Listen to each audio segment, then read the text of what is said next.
ready to embark on a journey towards becoming the next generation of millionaires, the faithful way. And this is the day that the Lord has made, so that we should rejoice and be glad in it. Welcome to the next generation of millionaires right here on Radio Christian Voice. We are live on our social media platforms. Talk to us, send us those comments, those messages, those questions.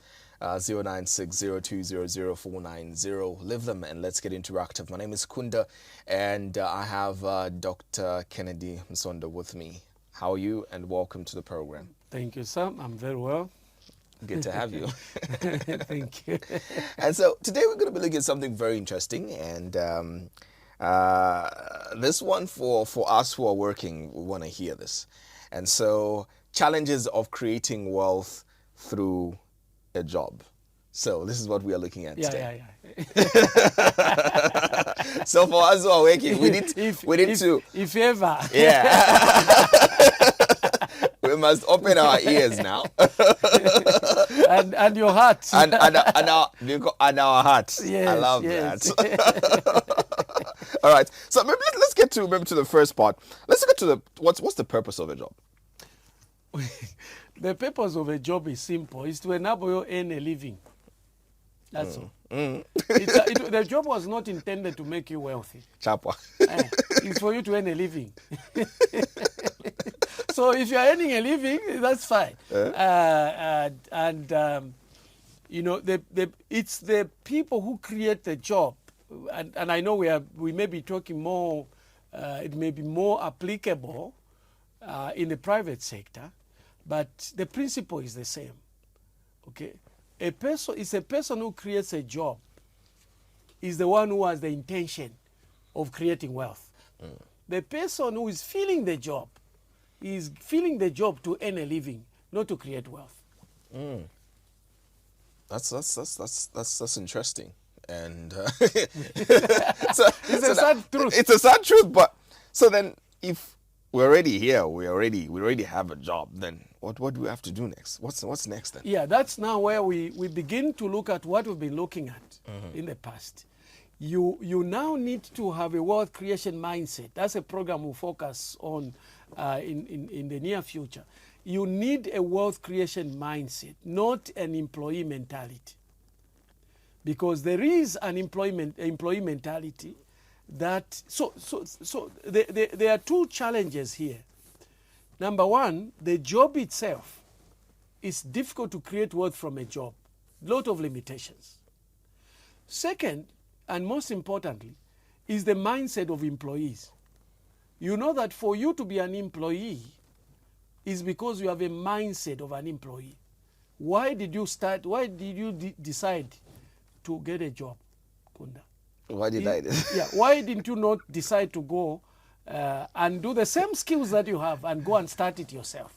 Yeah. It's because you have a mindset of an employee. You're okay, you're happy to get a job and that, you feel good, you can come in the morning. I don't know what your schedule is, but there are people who come in the morning, they start off from home at whatever time, maybe 6:30, and they're going back home 20 hours. They were working the whole day, not for themselves, but for somebody else, just in exchange of an income. I watched a video where somebody said, a salary is a drug that your employer gives you so that you to sacrifice your dreams. Okay? I'm not saying all is bad with a job, but it has limitations. You have to understand its purpose. And that's why people who want to create wealth can begin with a job, but they should not end with a job. Or even if they maintain the job, they must diversify. Remember what we've been looking at in the previous program. What we are saying is that creating wealth has to do with accumulating assets. You must be preoccupied with accumulating assets, not appearance, not accumulating liabilities like cars and, living in expensive neighborhood but in a rented home. When you do that, you are actually making your landlord rich. You both go for work.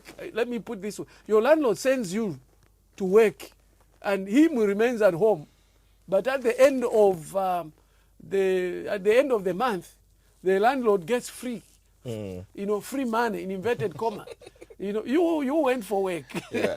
And so, Doc, I want you to address something here, and I know this is a mindset that young people have in this country, and thinking that financial freedom and financial security, it is found in being a civil servant. And for many young people, their goal is to be civil servants. They think, oh yeah, now once I'm employed by the government, I can forget. That's the reason why I'm doing teaching. That's the reason why I'm doing nursing. Once I'm there, I'm okay. And many people have gone into depression. Others have taken their lives when they're not employed by the government. So this mindset of thinking my financial security, my financial independence, my financial freedom, it is when I'm employed by the government. Well, it's not even those things you've mentioned. It's actually called job security. It's not financial security. It may not even be financial protection, because financial security, financial protection, these are now attitudes that a person develops. These are goals a person develops. You have to develop the goal. You cannot get wealth accidentally. Creating wealth is intentional, is deliberate. You have to be consistent. It's something that you desire. It's something that you've preoccupied your mind on. You have to preoccupy your mind on. I mean, I have been pursuing this, I can say, almost 20 years. My goal has not changed. My target has not changed. And I'm working on it. I'm very far away from where I was 20 years ago. But I'm still not yet reached where I want to be. But I haven't stopped. I am working on it. Now, there is the issue of job security, which people look for. Okay, it's people with very low. Sometimes job security is that we earn a lot. A person who is more insecure is likely to be more wealthy than a person who is secure with a job. Yeah. Let me give you an example. A colleague of mine, we are both elders at church. He said a friend of mine only gets like contracts or short-term types of assignments or jobs. At that time, he said, this friend of mine has, I think he had 2 or 3 houses. He was working for a bank and he had no house. Okay? But his friend was insecure because you don't know what is going to happen next. So you secure yourself. The person had more assets than him. So that is the challenge. There's nothing wrong to work for the government or to work. It depends on your goals. But this program, we are talking about the next generation of millionaires.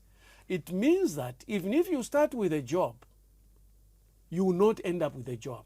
It means you diversify. It means that you become preoccupied with investing your financial resources. You are not just investing your financial resources. You're investing your time. You are investing your energies. You cannot create wealth when you're an ordinary person, when you're an average person. You have to be above average. And there is nothing like Alexander the average. There is only Alexander the Great. Okay? Because the average people are actually never remembered. Average people live average lives. They have average jobs or source of income. They marry an average spouse. They have average children. And they live an average life. And die an average death. Buried in an average coffin. And they are never remembered. What we are talking about in terms of creating wealth, we are talking about people that are going to, young people that will stand out, that will stand apart, that will decide to say, I am not satisfied with just living by, waking up in the morning and going back to work and coming back again and things like that. You can start with that, or you can even go, you can live your life if you enjoy your job, you can live until you retire. But by the time you are retiring, you are not waiting for pension to now have wealth. you would have created so much wealth that the pension you are getting is basically something that you leave for your children. Yeah. And Doc, one thing that I would love to say is me being a former student, done 3 programs at university level, I noticed that when you are in school, it's like you're being prepared to go and to get a job. Yeah. It's like even in class you're told, look, Even the examples that have been given. when you're out of here, you're gonna be employed. Companies will be fighting for you. They'll want to employ you.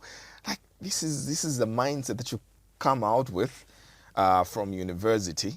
So now, once you're done with whatever you've done, and then you don't get employed, you don't get a job, now that begins to affect you mentally. And so we see a lot of young people today, they are depressed. Yeah. They are thinking they're done. They're thinking there's nothing that's going to happen because I'm not being employed. Years are going, months are moving, and all those things. Yeah, I have dealt with a lot of young people, you know, both as a pastor and as a person who teaches people how to create wealth. Here is a common sentence, and most people from spiritual perspective, those who are Christians or believe they are Christians, they will say, things are not working out for me. Things are not working out for me. It's like there's something wrong with them. Like God is not answering their prayers. And then I tell them, no, my dear. First, I asked the recent person I talked to, said, okay, what are your qualifications? Said, I have a certificate. In my head, I said, what? You say a certificate and you're complaining of not having a job because there are people with degrees that don't have jobs. Okay? So then I explained, and what I do is that, look, there are very few jobs in the country. Our economy is small, and its expansion rate cannot match with the population growth. There are just few jobs that are being chased by thousands of people. You know, when the military, our defense force were recruiting young people, I can't remember the figure, but I saw it. Should be 200,000. Showed up. Yes. And they were shortlisting 5,000. Yeah. Now, just think of that. So because of that, it is not your problem. You are not cursed. It is not the devil. Of course, the devil will capitalize on that and suggest evil thoughts like kill yourself, depress you, you are hopeless, and so that he can mislead you. You just start taking drugs as a solution. But the same person who thinks that they are cursed, they move into a different economy, they get employed. So is the case responsive or sensitive to environmental factors? I've heard stories about footballers that mwana efimiti fibomba vya mwana in Zambia. When you fly over the sea, or pita power it up. That's why these guys don't perform well when they go in foreign countries. You know such kind of. Then the other thing that you've also raised, the issue of the people that train us, teach us in higher learning of institutions, they also have employee mindsets. They are masters of employment. How can somebody teach you business administration? He has not even run a business for another person, let alone him creating a business. And that's the difference with the universities in the West, because you find that the people that are teaching are actually experts in their own field. They are teaching you, but they are also practicing in the industry. They are part of the industry, you know. But we have a situation of people that, with due respect to our lecturers who are doing a good job, but a lot of them, they actually don't deserve to be lecturers because they're too theoretical. A person got a very excellent degree and is retained. I was almost retained by the University of Zambia. I think it was the SDF, Staff Development Fellow. What saved me was that the government did not have the money to retain, because I was the best student in a social work class. That saved me. Otherwise, by this time, I would be a professor. With this gray hair, I would be very poor-looking professor, you know. So it's important. That's why you see people with the PhDs You go and get a PhD and start looking for a job. Oh, give me a break. You know, you are supposed to be creating. You are supposed to be industry leaders, creating jobs and, you know, inventing things. You know, so that is the challenge that we have. And the other problem also from home, it starts from home. They are telling you, drumming it into you. Hey, Kunda, you know, I want you. Your father, your mother is talking about your grandfather, your uncles and aunties. No, uposa manoku skuru. You know, pay attention. You know, I want you to get a good education. That's why I'm suffering for you, so that you can get a good education, you find a good job, and live happily thereafter. Now, somebody either doesn't find a job, or they find a job and they can't ends meet, and they live sadly thereafter. You know, that's the challenge. Because even where we don't have employment, this is where now young people need to begin to be innovative. You know, I have seen so many options, which I've not tried. I want to do a research on it, where there are so many ways of earning an income using the internet, you know. I think Google, you can go on a particular training program. Then, you know, I have heard of videos where they're saying you'll be paid just for watching adverts. And so this time that people spend gossiping, you know, virtual gossiping, you can actually be earning income. There are actually more opportunities to create wealth now than there were ever before. And this is what young people, but the beginning is, what sort of software do you have? What operating system do you have? Which is your mindset. Because if you have a mindset to create wealth, you can turn anything into wealth. A person can find rubbish, trash, and just complain and say, oh, you know, this place, I'll never come. But another person with a wealth creation mindset sees rubbish and then sees an opportunity. And you can give it a respectable name, which is called, what is the term now? Waste management. It's not garbage collection, it's waste management. Yeah. You can use the word recycling. You know, those are respectable words for the same thing, for trash, for rubbish. But it requires with a wealth creation mindset. Anyone can create wealth from, in fact, going ahead of the programs that we'll do in future, the essence of creating wealth is a problem. Find a problem that is affecting enough people. Solve it. You become a wealth person. It's about solving a problem. Something may be too slow. Make it fast. Something may be too small. Make it big. Too big. Make it small. You can find a way. You know, you can look at size. You can look at time. You can look at all sorts of things, you know, and that's why we need to have even the education system that is geared towards options, that doesn't look at a job as the ultimate, because really a job was not created for employees, to create wealth. Even the education system was never created for creating wealth. It was created for two reasons: for mass development of soldiers and mass development of employees, especially during the Industrial Revolution. You know, because the wealth people, you know, all of a sudden they had capital, but the populations, particularly in Europe, the population in Europe was illiterate. Many people think that Europe has always been advanced. There's a time when Africa was more advanced than Europe, let alone the east part of this world.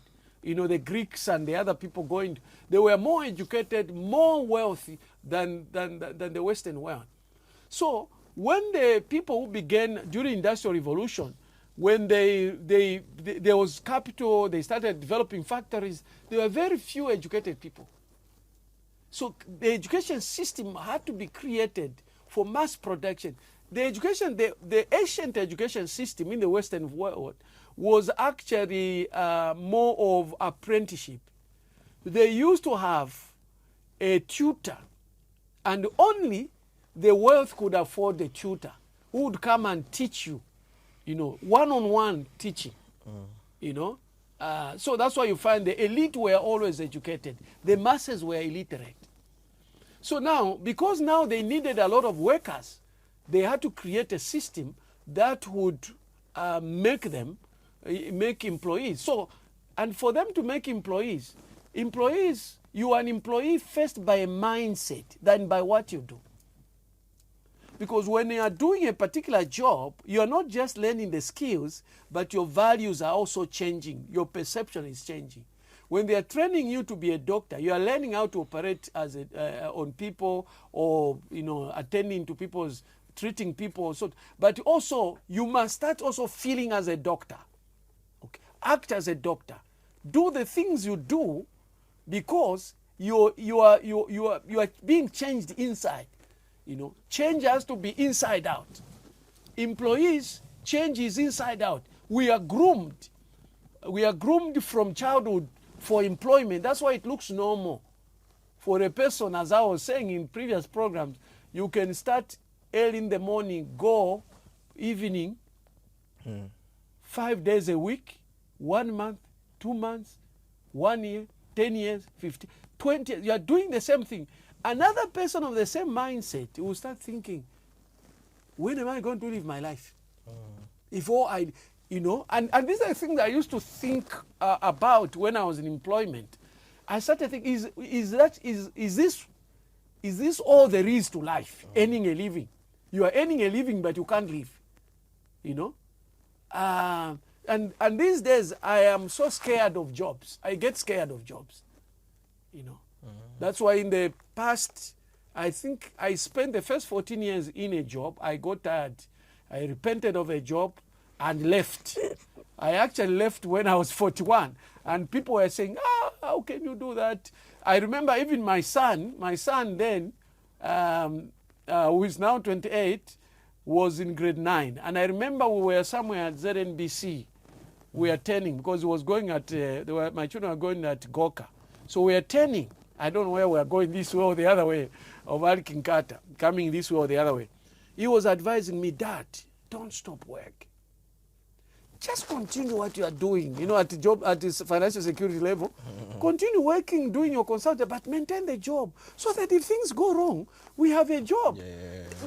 My son had a genuine reason because that's a normal thinking, you know. But I said no, and I took a risk. The last 16 years, I've been working solo, independent consultant, doing training and all sorts of things. But the goal has not stopped. I've never stopped continuing to invest and developing value for my assets and the assets of me and my wife. And in fact, even when the children were growing in the house, when they were all there, we would tell them the thing. We didn't want them to have a mentality, entitlement mentality. We are saying, look, what we own is not yours.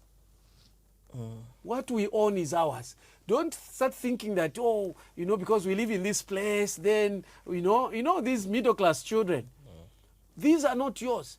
I said, what we own is for me and your mother. The only way you can earn them, you can get them is when we are dead. As long as we are alive, these are our things. And there's a time when we would go drive, pick a child, you know, go and get them. When they reached a certain point, we said, jump in the bus. I said, what do people who don't have cars do? They use public transport. You jump, you own nothing. And because you own nothing, you jump on a car and on a bus and go there. The first thing my second born daughter did, our preoccupation was getting a car. She just wanted to, of course it compounded with where she was working and distances, and she what do you want to get? First thing is a car. You know, because these children are used to being driven, so when they start using public transport, it's like they are suffering. You know, when in our time we walked, and when you could afford to jump on public transport, I mean, you are the person, you are the man.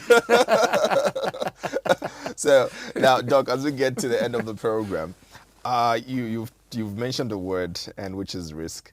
And I'd want you, as we are getting to the close of this, as we're talking about a mindset of creating wealth, and when we talk of risk as well, is it possible for one to even create wealth if they're not ready to risk? Unfortunately, no. Basically, risk, you know the problem is, it's again the issue of mindset and being blinded. The issue is that this life is risky. When you step out of the house, you've taken a risk. Because you don't know, one madman might just be overspeeding and lose control and hit you. I'm always scared to walk by the roadside, you know.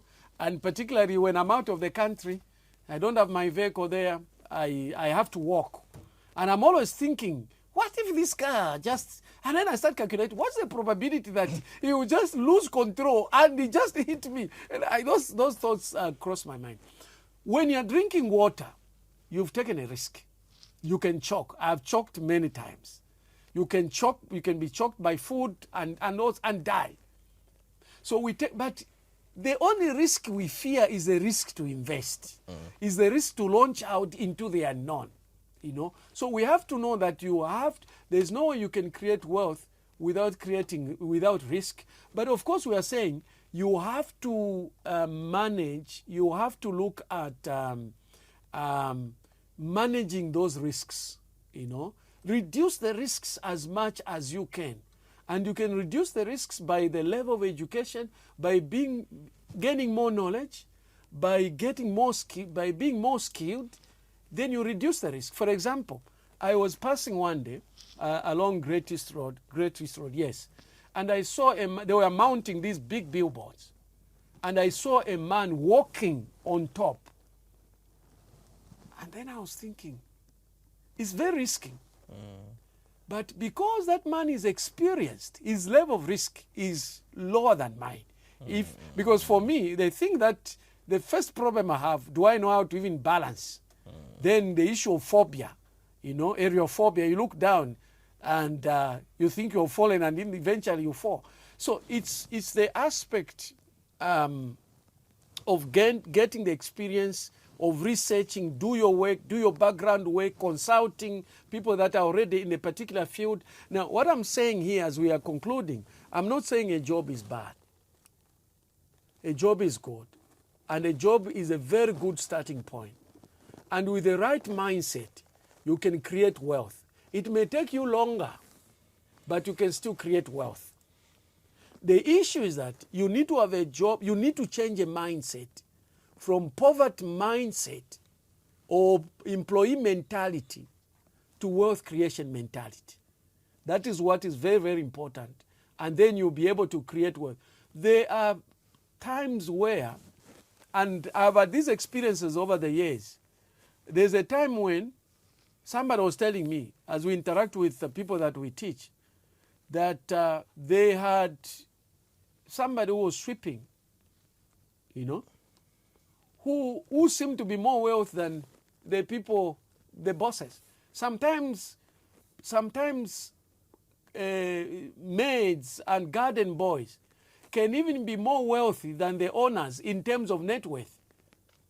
Where you find the boss has no house, but the maid or the servant has a house somewhere. It may be low cost, high density, but the guy has a house. You know, and he has built something that is his own over a period of time consistently. The person gets 1,000 kwacha, he gets 1,000 kwacha, and once he gets 1,000 kwacha, or 500, he goes and gives this to the wife who sells at the market. So they use that as capital and they're building up their wealth. Yeah. Awesome. Thank you so much, Doc, for coming through today. It's been great having this discussion and really appreciate it. Thank you. Thank you so much. It's been a pleasure. I'm sure we'll continue on the limitation of the job, you know, in creating wealth. I think I took a different tangent because of your questions. I know, right? So by God's grace, we're going to continue on that one. But for now, we have to go. Thank you so much for choosing Radio Christian Voices. Until then, my name is Kunda. I have to go and enjoy the rest of our programming. Bye-bye for now. Get ready to embark on a journey towards becoming the next generation of millionaires, the faithful way.